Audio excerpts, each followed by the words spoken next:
My name is Ricky Gregg, né Louis Richard Gregg. Quand j'étais né, mes parents parlaient français, mais moi je parlais français. Je parlais pas français. Chaque fois qu'ils parlaient entre eux, ils parlaient français, mais quand ils parlaient aux enfants, ils parlaient anglais. That means, I was born and raised in the Cajun part of Louisiana, and when my parents were in school, French, they spoke French. French was their mother tongue, but it was discouraged. They were punished for speaking French. So, although mom and dad spoke French to each other, when they spoke to us kids, I have 3 siblings, they spoke to us in English because they didn't want us to be underprivileged like they thought that they were. But in reality, we all know they weren't. I was born here. That's fine. In St. Martinville, Louisiana, which is in Acadiana, le pays des Acadiens. I was raised in a relatively poor family. Yes. Maybe a really poor family, but we didn't know we were poor, so we didn't act like poor people. At different times in our life, my dad was an oil field worker. He was an oil field salesperson. We moved around a lot, like lots of people, but we kind of moved around the area. When I think back, my earliest memories, we lived in right downtown St. Martinville, in a little town, in a big yellow house right next to the bayou. And I had total freedom. And I think people of today's generation, in the year 2000 and later, it'd be hard for you to understand. When I was 3 years old, 4 years old, 5 years old, I would just get up in the morning, I'd eat breakfast, I'd walk out in the front yard, I'd kind of look around and say, well, I think I'm going to go there. And we had a bayou, Bayou Teche, which is a canal, a stream, a creek right in front of our house. I'd walk out to the street, I'd go climb on the bridge, I'd walk around, had a lot of friends there. My 2 sisters were in a Catholic school about maybe 100 yards to our right. I'd walk over there and I'd go walk around the campus and I'd look in the windows. I'd pee in my pants and walk home and mom would change it. If I did anything bad anywhere around my town, there'd be some old lady say, hey you, hey toi, mon petit garçon, viens ici, il va te bûcher. I'm gonna punish you for doing what you're doing or saying what you're saying. When my friend Hillary Clinton said it takes a village to raise a child. Well, I was raised in a village, and the village raised me. We had no place that was free. We had to mind the old ladies on every block. A lot of people accused us Southerners, sometimes rightly so, of being prejudiced, sometimes wrongly so. I was raised here, you know, my parents never taught me to hate black people. But there were certain limitations. Today, when people ask me how I feel about black people, I think back when I was young, we spoke a different language. We spoke English or Cajun. They spoke Neg, but it's like if you went to Guadeloupe or Martinique today, they speak Neg. That's what their language is. So we didn't speak the same language.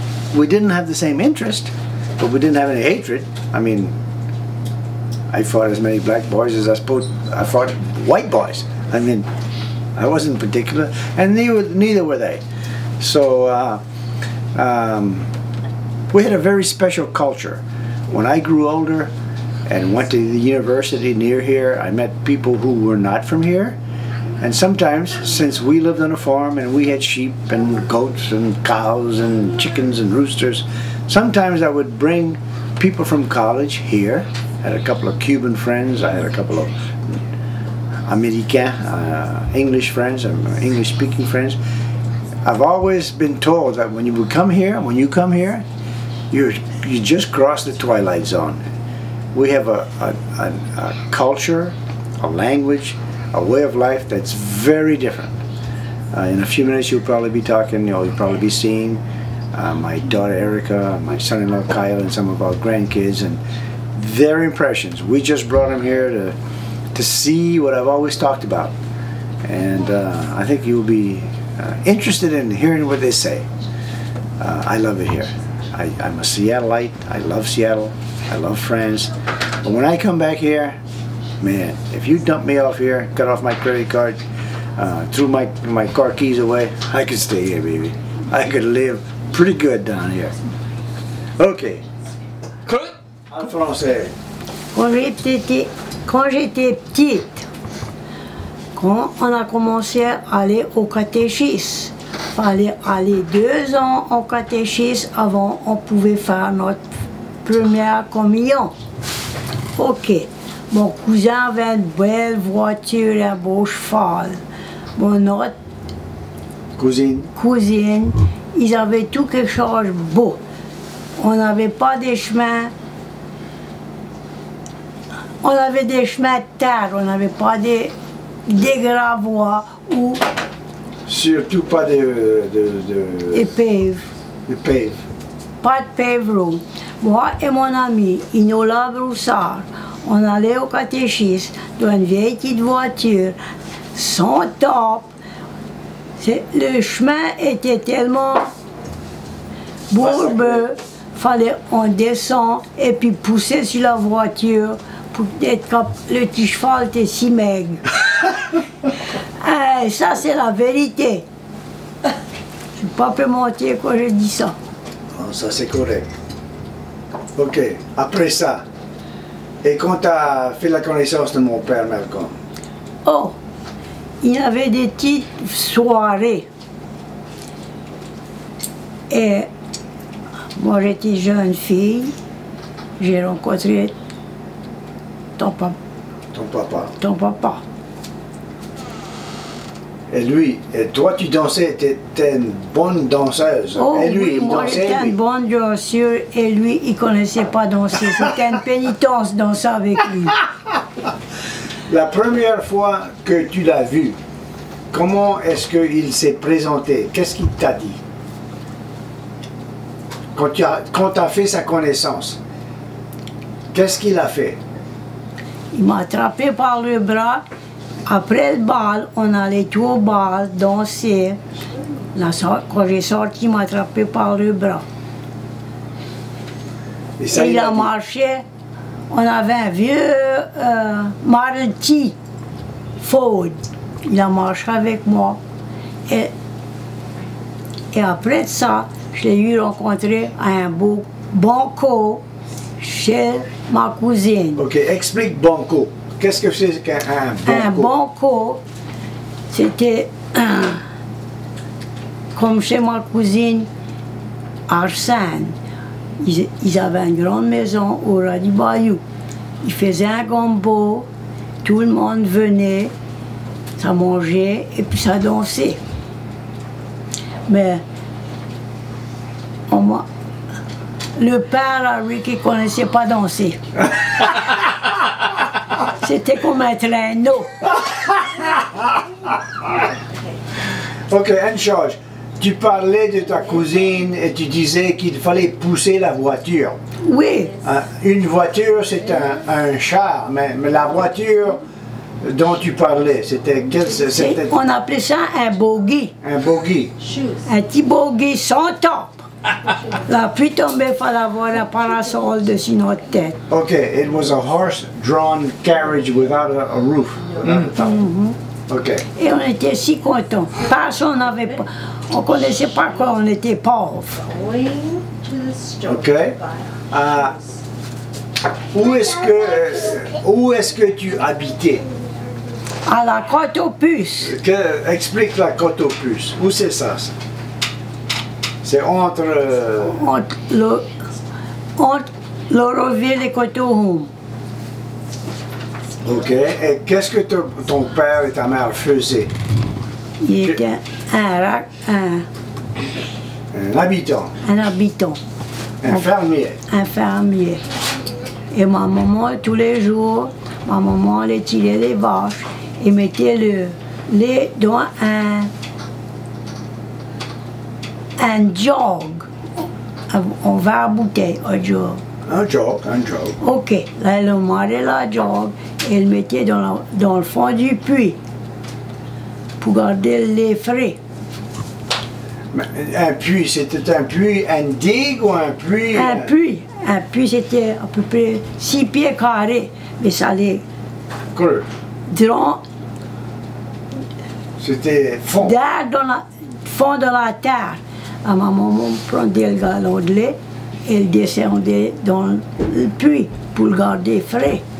Est-ce que on vendait le lait ou on buvait tout le lait?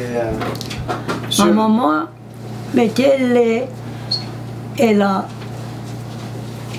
lait formait une crème, la crème de lait. Elle ramassait la crème et mettait ça dans un jar. Et là, elle faisait son beurre elle-même. Elle mettait ça dans un pot bon. Et puis on battait ça dessus dans le genou, que le lait tourne en beurre. Et combien de temps est-ce qu'il faut le battre sur le genou? Pas bien longtemps, 10-15 minutes. OK. Et allons parler de l'école. Explique ton éducation. Est-ce que tout le monde allait à l'école? Non. Et toi? Moi, j'ai été jusqu'au 9e. Jusque le 9e. Et à quel âge est-ce que tu commençais? On commençait À 6 ans. À 6 ans. Et toi? Tu assistais On à avait une pour grande... marcher au moins 2000 pour aller à une petite école. Combien de chambres?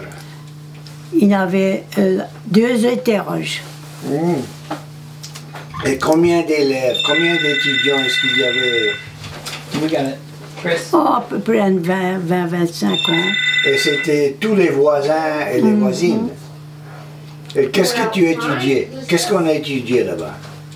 On parlait pas l'anglais. On parlait pas l'anglais. Mais non. Mais à quelle époque est-ce qu'on a commencé à dire qu'il ne fallait pas parler français dans les écoles? Oh là, j'ai écrit des lignes. On ne pouvait pas parler français à l'école. Quand tu es arrivé dessus à l'école. Est-ce qu'on portait des chaussures à cette époque, des souliers? Oui, j'avais que un paire de souliers. Et puis, j'aurais changé les souliers que ça brillait. Là, je mettais ça dans une petite boîte avec un papier pour les couverts. Tous les matins. Mais tu portais les souliers juste quand tu allais à l'école ou chez toi quand tu étais à la maison? Oh non! Quand ça faisait froid, Mais tu allais nu-pied? Nu-pied. Mais ça, c'est une affaire. Et qu'est-ce qu'on mangeait à cette époque? À l'école, il fallait tomber. Chez toi? On a toujours bien mangé. Qu'est-ce qu'on mangeait? Ma maman faisait un gros jardin. Elle aurait planté des choux, des carottes, des beans. Ok, tu veux dire que tu étais assez pauvre, mais tu ne connaissais pas que tu étais pauvre? On ne connaissait pas, on était pauvre. Mais tu n'as jamais... vous aviez toujours assez à manger? Assez à manger, plus. Plus que... Plus tu avais besoin? qu'on avait besoin. On a toujours... Ok. Nos cousines et nos cousins disent que tu étais une bonne danseuse. Comment est-ce que tu as appris à danser comme ça? Ça est venu naturel. Naturel. À quel âge est-ce que tu as commencé à danser? Après à 16 ans. Quelle sorte de danse est-ce que tu dansais? Mon papa avait un band. Un band, ça va. Là, mon oncle, Cousson, c'était un joueur de... Trompette, de trombone, non. de trombones. Trombone. Ouais. Il était invité, mon oncle était invité pour aller jouer avec Lawrence Welch. Ah oui, avec Lawrence Welch.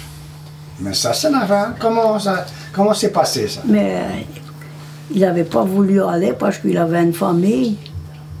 Mais où est-ce qu'il est allé? À Washington, à New York ou où? Il n'a jamais été plus loin que la ville. Mais ça veut dire que Lawrence Welch était venu ici? Je ne me rappelle pas comment c'était, mais Cousson a été invité pour aller jouer avec Lawrence Welch. Ok. Explique-moi ta jeunesse. Quand tes les plus distantes mémoires que tu as. Qu'est-ce que... Je connais, j'ai toujours aimé aller à la danse. Ah, toujours aimé la danse. Mais quand tu avais 5 ans, 6 ans, 7 ans, qu'est-ce que tu faisais? Comment tu passais tes journées? Ça, je me rappelle plus. Comme tous les autres. Comme tous les autres, mais qu'est-ce qu'on faisait?